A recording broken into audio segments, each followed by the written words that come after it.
Donald Trump anuncia una pausa de 90 días a los aranceles contra decenas de países y los mercados del mundo reaccionan. ¿Cómo reaccionan? Registrando importantes subidas.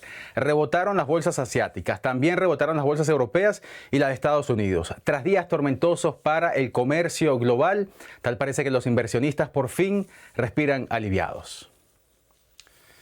Y en lugar de los aranceles anunciados la semana pasada contra decenas de países, algunos más altos, otros más bajos, Trump dejó en vigor un arancel universal de 10% para todos sus socios comerciales, excepto para China, contra quien, por el contrario, aumentó la tasa a 125%. Esto como respuesta a la retaliación de Pekín, que ayer aumentaba, recordemos, los aranceles contra Washington a 84%. Estamos por lo pronto a la espera entonces del próximo paso del gobierno de Xi Jinping. Yo soy Johan Ramírez y este será el tema de hoy aquí en La Actualidad en Análisis, y para discutirlo hemos invitado a Ana Solís. Ella es analista internacional que nos acompaña desde Hamburgo, y también a Raquel León de la Rosa. Ella es directora del Observatorio de la Política China con sede en Taiwán. A ambas, gracias por aceptar la invitación. Un gusto tenerlas acá de nuevo. Señora Solís, me gustaría comenzar con usted. Sabemos que Donald Trump va a vender esta pausa de los aranceles como una victoria. Pero ¿es realmente eso? ¿Donald Trump cedió porque quiso o se vio obligado por las circunstancias?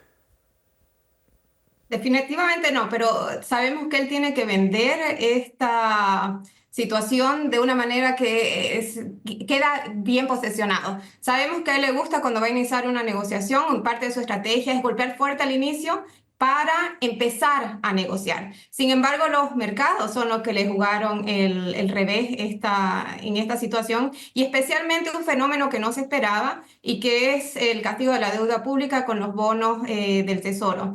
Vimos que se dio la situación que no se da generalmente y que los inversores empezaron a vender estos bonos. Y por otra parte, tenemos que recordar que China es precisamente uno de los principales acreedores de los bonos estadounidenses. Entonces se ve enfrentado frente a una amenaza de recesión, caída de los mercados, y esto es, por más que quieran presentarlo de otra manera Trump y sus asesores, un revés a su política comercial actual. Señora Solís, ha tocado usted ya dos temas importantes, el tema de la deuda, el tema de los bonos. Vamos a volver un poco más adelante con eso, pero quisiera hacerle la misma pregunta a la señora León. ¿Cómo podemos interpretar esto entonces? ¿Como una victoria o una derrota de Donald Trump? Bueno, creo que estoy un tanto de acuerdo con lo que menciona Ana, que es no necesariamente una victoria para el gobierno estadounidense, no solamente por el efecto que ya mencionó con respecto al interior, sino también, digamos, las reacciones a nivel internacional, ¿no? Algo que era como un precedente o que queda como un precedente muy importante es el hecho de que desde la Unión Europea salieran estos también aranceles a relucir en áreas estratégicas como respuesta a ello, ¿no? E incluso la ASEAN como un bloque que comenzó también a gestionar este tipo de aranceles en conjunto hacia Estados Unidos, y que en ese sentido, pues bueno, mucho de lo que se ha especulado es cómo este factor también comienza a abrir un mayor diálogo entre China con estos actores que hoy necesariamente pues no son como estos aliados históricos de Estados Unidos. Pues usted menciona el tema de la reciprocidad aplicada ayer por la Unión Europea, y yo me pregunto esto, señora Solís, si China no fue precisamente el único país en imponer aranceles recíprocos a Estados Unidos, ¿por qué Trump entonces decide poner en pausa la medida para todos sus socios comerciales, salvo para Pekín? Sí, bueno, el tema de la reciprocidad es realmente está un poco en pregunta, ¿no? Si vemos la fórmula que ha utilizado Trump a referirse a estos aranceles como recíprocos. Pero lo que debo mencionar aquí, que es lo que preguntas tú sobre la Unión Europea, es no necesariamente estos aranceles han sido una respuesta a la amenaza de aranceles que tenía Trump, sino que recordemos que la Unión Europea siempre va un poco más lento.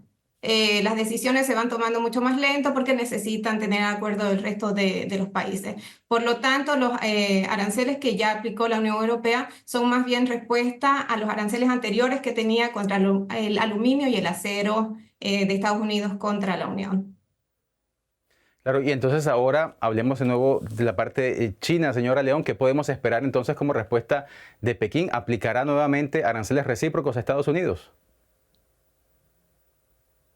Bueno, creo que el tema de los aranceles va a seguir siendo un tema permanente con respecto a estos dos actores. No obstante, digo, creo que algo muy importante y que a lo mejor adelante se podría abordar un poco más es justo el tópico de por qué China no llega a, digamos, incrementar más allá del 100% los aranceles con respecto a Estados Unidos, y tiene que ver muchísimo también cómo China ha comenzado a utilizar también el tema de gobernanza comercial a través de la OMC como un recurso, digamos, que pueda generar este tipo de presión en la opinión internacional con respecto a este cambio tan disruptivo por parte de Estados Unidos a frenar, pues en este caso, el propio libre comercio, ¿no? Entonces, bueno, justo con esto, pues también es importante señalar que ayer salía en hora de aquí de Asia, el libro blanco con respecto a Estados Unidos, sobre cómo China va a tomar acciones respecto a estas decisiones o esta guerra arancelaria que se ha desatado, donde pues uno de los puntos que también se rescatan en este libro blanco justo es el tema de no perder la esperanza, por llamarlo de alguna manera, de un diálogo en un futuro para poder reestabilizar la relación entre ambos actores. ¿Pero cree usted que vamos a ver en las próximas horas o en los próximos días un incremento de aranceles por parte de China nuevamente, señora León? Pues bueno, tal cual como un incremento no, pero sí de alguna manera presión en otros sectores. Digo, están hoy en día los listados hacia empresas estadounidenses que hoy en día tienen ciertos controles en China, la prohibición del suministro en cuestiones de productos de doble uso, que son aquellos que son tanto de uso civil como de uso militar, donde principalmente lo que se está, digamos, limitando es el acceso tecnológico de productos chinos hacia lo que es Estados Unidos, ¿no? Y creo que es ahí donde comienza otro tipo de presión más allá de lo arancelario para la economía estadounidense, y sobre todo, pues ya mencionaba Ana al principio un tanto como esta presión al interior del propio lobby empresarial estadounidense con respecto a estas medidas. Y si eso sucede, entonces, señora Solís, como nos dice Raquel León, si Pekín no contraataca entonces con nuevos aranceles, ¿no sería esto de alguna forma, por lo menos en la retórica, en lo simbólico, no sería una derrota para el régimen de Xi Jinping? Lo digo porque lo que ocupa los grandes titulares es el tema arancelario. Entonces, si Estados Unidos impone este 124 y China se queda en 84, ¿no estaríamos entonces ante lo que sería una suerte de derrota entonces para China ante estas políticas tan agresivas de Donald Trump? No lo creo, porque recordemos que frente a una guerra comercial hay diferentes instrumentos y que ya mencionaba algunos, Raquel. En el caso de Estados Unidos estamos viendo que está utilizando un solo instrumento, que son los aranceles. Sin embargo, China, y eso es necesario ver cómo ha ido accionando siempre o los últimos tiempos dentro del sistema internacional, y es que ha mantenido cierta posición mucho más estable en el sentido de que no tenemos decisiones apresuradas de un día para otro. Pero eso no significa que no tenga una estrategia de tit for tat. O sea, Estados Unidos hace algo, China también, pero por el otro lado, China no quiere mantenerse en una posición solamente de reaccionar frente a la política de Estados Unidos, porque eso no va de acuerdo a su política exterior. Y por lo tanto, China quiere tener cierta iniciativa. Y yo creo que lo que veremos más adelante es otros instrumentos que pueden utilizarse dentro de la guerra comercial, como son por ejemplo, el uso de la depreciación de la moneda o restricciones a empresas estadounidenses en su mercado, que era lo que mencionaba Raquel. Pero no significa China no puede perder la cara tampoco en esta lucha hegemónica en la que se encuentra con Estados Unidos. No puede perder la cara, como usted dice, y yo leí ayer que tampoco puede perder esta guerra, señora León. Yo leía que Estados Unidos se está enfrascando en una guerra comercial con el único país en el mundo que no puede ganarle Estados Unidos, y es a China. ¿Es eso cierto? En esta escalada de tensiones arancelarias y comerciales, ¿es Pekín más fuerte que Washington? Bueno, creo que al momento en el que estamos, definitivamente China tiene otros alcances a nivel comercial que son muy distintos con respecto a lo que hoy en día tiene Estados Unidos, ¿no? Estados Unidos se ha vuelto más una economía de consumo, de mercado, cuando de alguna forma, pues bueno, vemos a China que prácticamente, pues no solamente consume, sino también produce, innova tecnológicamente, y creo que justo con esto que señalas, y un tanto haciendo eco de lo que ya señalaba anteriormente Ana, definitivamente, pues pues bueno, esto que es, digamos, como un preámbulo comercial, tiende a tener otro tipo de alcances a nivel financiero, como ya lo decían con el tema del yuan, y esto como también tiene implicaciones en términos de divisas a nivel internacional, acciones de empresas, y que de alguna manera, pues bueno, creo que lo que vamos a ver en próximos días será una mayor escalada de distintos escenarios de confrontación entre China y Estados Unidos, porque definitivamente hoy por hoy, digamos, son las dos potencias que marcan mucho el ritmo, no solamente económico, sino también político y social en mucho de lo que es la construcción de la gobernanza global. Y antes de pasar a otro tema, me gustaría, señora Solís, porque usted mencionaba, al principio hablaba de la deuda estadounidense y la influencia que tiene China en esa materia. ¿Podría desarrollar un poco mejor la idea y luego pasamos a un siguiente tema que me gustaría también discutir con ustedes? Sí, claro, en estos momentos de crisis económica, lo que generalmente hacen los inversores es más bien comprar los bonos del tesoro, pero lo que se dio acá es que más bien los venden. ¿No? ¿Y por qué los compran? Porque se supone que frente a la crisis económica estos son recursos más seguros para el capital. Sin embargo, por un fenómeno que se dio en estos días, estos empezaron a vender. ¿Y quién tiene los capitales para comprar bonos y que lo ha estado haciendo recurrentemente son los chinos? Así, esto fue como prácticamente un disparo al pie para los fines que tenían estas medidas estadounidenses. Claro, y una evidencia también de que se perdía la confianza en la economía estadounidense y en la estabilidad también del sistema estadounidense. El Ministerio de Exteriores de China se pronunció ayer sobre esta tanda de aranceles estadounidenses contra casi todos los países del mundo. Les pido, Ana, Raquel, que escuchemos lo que dijo el Ministerio de Exteriores chino y luego analizamos esas palabras. Estados Unidos, por su propia codicia, ha utilizado los aranceles como arma para ejercer presión extrema y buscar beneficios egoístas, con lo que ha infringido seriamente los derechos e intereses legítimos de todos los países, ha violado gravemente las normas de la Organización Mundial del Comercio, ha roto las reglas del sistema multilateral de comercio y ha impactado severamente la estabilidad del orden económico mundial. Este es un acto descarado que va contra la voluntad del mundo y contra el mundo entero. Pues lo hemos escuchado, señora Solís, aranceles que infringen los derechos legítimos de todos los países, que van contra lo establecido por la Organización Mundial del Comercio, que atentan contra las bases del sistema del comercio multilateral. Eso es lo que denuncia el gobierno chino. ¿Qué tan arbitrarios son esos aranceles impuestos por Donald Trump? ¿Realmente violan las normas de la Organización Mundial del Comercio? Usted hablaba antes también que no eran tan recíprocos como se anunciaban. Exactamente, hay dos puntos. Efectivamente, son contrarios a los principios de la Organización Mundial del Comercio. Lo irónico es que estos principios o este sistema de libre comercio que se estableció después de la Segunda Guerra Mundial fueron precisamente un sistema que fue el resultado de Estados Unidos. Y ahora es el propio país que está terminando con ello. Hay principios como el trato nacional, donde se debe dar la igualdad de condiciones para mercancías nacionales y extranjeras, el comercio sin discriminaciones, principios de nación más favorecida. O sea, totalmente contrario a todo lo que conocíamos dentro del sistema comercial.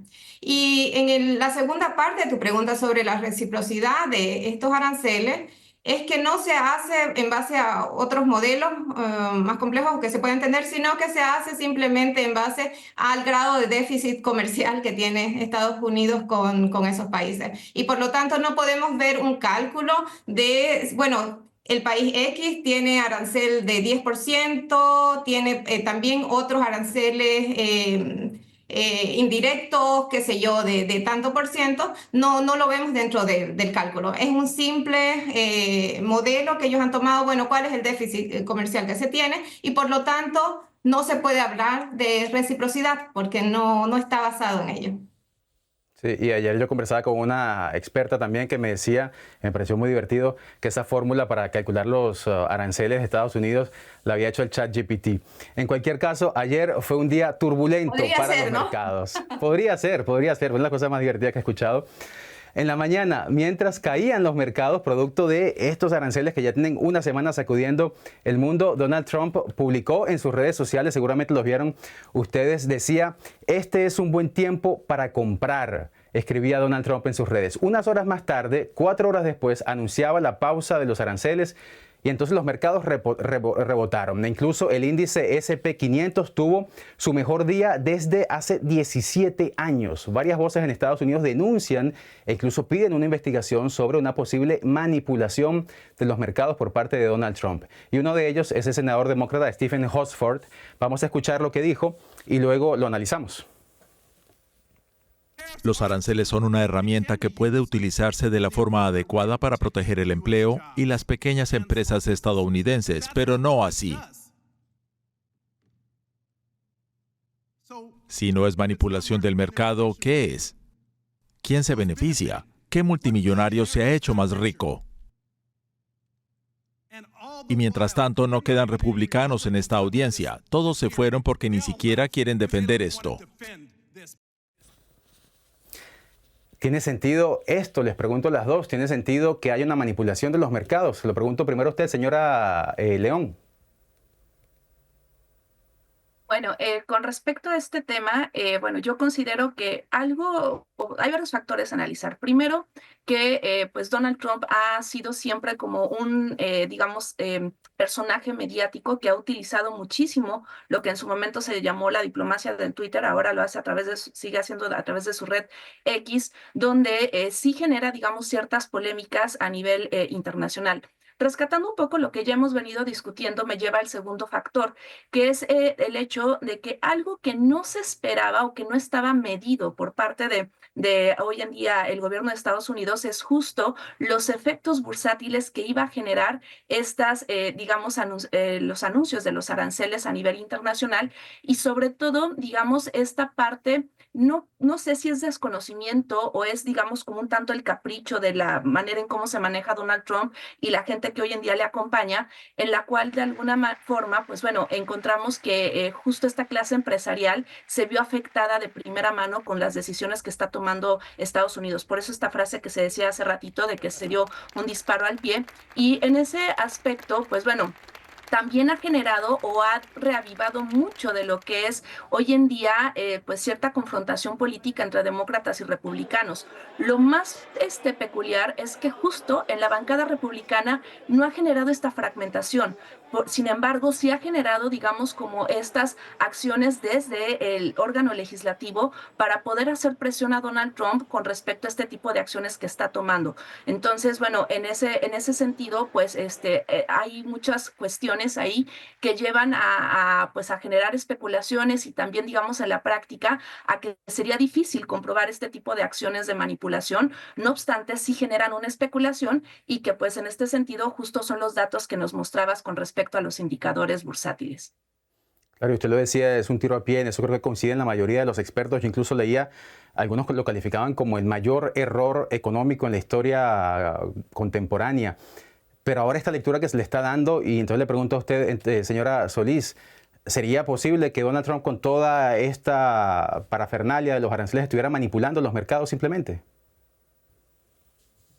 Oh, mira, claro, hay evidencia de que genera cierta, o no evidencia, sino que realmente tiene implicaciones directas en el mercado. Si un presidente, y vimos el caso de Milei con unas criptomonedas, y más aún Trump, si le escriben algo dentro de su red, definitivamente va a tener un impacto en el mercado. Si esto después lo podemos interpretar como manipulación, es otra cosa. Lo que sí, claro, hay que ver en este caso es que siempre va a haber especuladores y también ganadores y perdedores. Ya la identificación y proceso de quienes se han beneficiado con este hecho, creo que es parte de otro tema a investigar. Pero en este momento no podríamos afirmar necesariamente que ha hecho una manipulación consciente del mercado, porque yo creo que se le salió de las manos, más bien.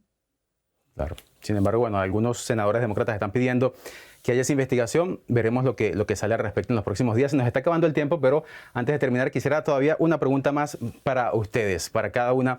Señora Solís, ante todo, hablemos de Europa, porque casi no lo hemos mencionado en esta discusión. Como decíamos, hoy ha puesto en pausa también ese 25% de aranceles recíprocos que anunció el día de ayer. Sin embargo, decía hace unos minutos Ursula von der Leyen que todas las opciones estaban sobre la mesa. ¿Qué quiere decir eso y cuáles podrían ser entonces los próximos movimientos de la Unión Europea? Yo creo que efectivamente están manejando diferentes opciones frente a esta guerra comercial con Estados Unidos. Hasta ayer se estaban preparando y creo que se siguen preparando contramedidas, pero también están en una estrategia de tratar de negociar con Estados Unidos. Al mismo tiempo que se ha planteado la búsqueda de nuevos mercados. Vemos más acercamiento y hay ciertas visitas de dirigentes de la Unión Europea a América Latina. Se menciona bastante la importancia ahora que tiene el acuerdo con el Mercosur, pero también con países en África y con Asia. Después vemos que la Unión Europea también se ha mantenido o está siendo más cauta en cuanto a las medidas que se va a tomar directamente. Por ejemplo, no ha respondido aún a los aranceles a los autos. Al mismo tiempo, ha tomado otras medidas, como por ejemplo, está simplificando, tiene un primer paquete de simplificación administrativa, está en camino de buscar mejorar su posición frente a Estados Unidos, no solamente a través del uso de aranceles, sino que veo una estrategia también que va pensada a mayor largo plazo. Y en ese caso, para las personas que nos miran en América Latina, pues hay que ver qué oportunidades se tiene ahora con la Unión Europea, que está en esa dirección también, de darle mayor importancia a otras regiones del mundo. Sin duda, y en ese sentido usted mencionaba el Mercosur, que se ha ya hablado varias veces de eso, que tras 25 años de negociaciones frustradas, tal vez podría en esta coyuntura ver finalmente luz al final del túnel. Claro, Europa también está en una encrucijada, porque aparte de la dimensión económica está todo el gran problema de la defensa. Si hay hostilidad entre Europa y Estados Unidos, eso podría también implicar un debilitamiento de la alianza occidental, incluso de la OTAN, y eso en términos de defensa sería muy complicado para la Unión Europea, sobre todo en este contexto de guerra en Ucrania y de tensiones con Rusia. Señora León, una última pregunta entonces también para usted antes de terminar. Hay alivio en los mercados en principio este jueves, pero ¿podemos dar por terminada esta crisis global de los aranceles o simplemente estamos entrando en otro capítulo de la guerra comercial que Trump le declaró prácticamente a todo el mundo la semana pasada? Bueno, yo lo llevaría más a mencionar que estamos en una transición de confrontación entre China y Estados Unidos. Esto no va a terminar, digamos, hasta que en este caso Donald Trump deje el gobierno por parte de Estados Unidos. No digo de Xi Jinping, porque Xi Jinping pues tiene un mandato indefinido, ¿no? En ese sentido, pues bueno, de alguna manera creo que algo importante justo es ver cómo el resto del mundo se adapta, ¿no? Y un tanto haciendo eco a lo que se mencionaba anteriormente, creo que es lo que estamos viendo, ¿no? Como esta búsqueda de nuevos mercados o mecanismos alternativos. No obstante, creo que aquí el gran tema es el siguiente. Vemos por un lado a una potencia cuyos toma de decisiones prácticamente es irracional a lo que tradicionalmente estaba haciendo. Por otro lado, vemos a una China que la cual ha planeado y que creo que es algo que siempre es importante mencionarlo. China planea a largo plazo, ¿no? Y este escenario no dudo que haya estado también bajo la lupa de la gente que toma decisiones dentro de Beijing. Y por otro lado, vemos a un resto del mundo un tanto reactivo. Y es ahí donde se generan estos eslabones para poder generar otro tipo de dinámicas a nivel internacional y que seguramente lo que nos va a dejar el año 2025. Y ahí dejaría mi comentario. Muchísimas gracias. A usted, señora León, muchísimas gracias. También a usted, señora Solís, por este análisis sobre la confrontación que ahora se centra entre China y Estados Unidos, que una confrontación, una guerra comercial que parece no dar tregua. Si bien parece dar tregua a los mercados que este jueves por fin respiran un poco aliviados. Entre estas dos potencias las hostilidades continúan. Ana Solís, analista internacional desde Hamburgo. Raquel León de la Rosa, directora del Observatorio de la Política China con sede en Taiwán. Muchísimas gracias por el análisis inteligente, como siempre, que nos han hecho. Y a ustedes que nos han seguido, gracias por su confianza y su compañía. Soy Johan Ramírez y hasta la próxima.